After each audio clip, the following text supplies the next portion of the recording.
الرسالة دي لقوها في غرفة منتخب إيران بعد مواجهة مصر في ماتش مصر وإيران، والناس اختلفوا في الرسالة دي، في ناس متعاطفة معاهم وفي ناس بتقول لأ هما كده بيستهبلوا.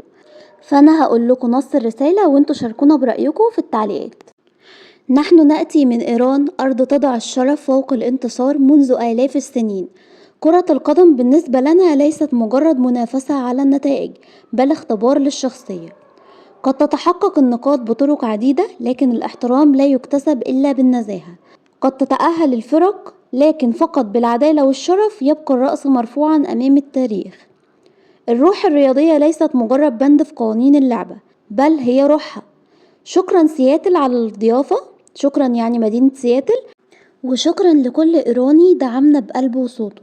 إيران دائما مرفوعة الرأس. هو ده نص الرسالة. الناس بقى انقسمت، في ناس بتقول لأ هما بيستهبلوا وبيقولوا كده بيرموا كلام عشان موضوع الهدف، وان احنا ظلمناهم وخدنا منهم الفوز والكلام ده. وفي ناس تانية بتقول ايوه هما معاهم حق، هما فعلا اتظلموا. فانتوا ايه رأيكم بقى؟ شاركونا في التعليقات.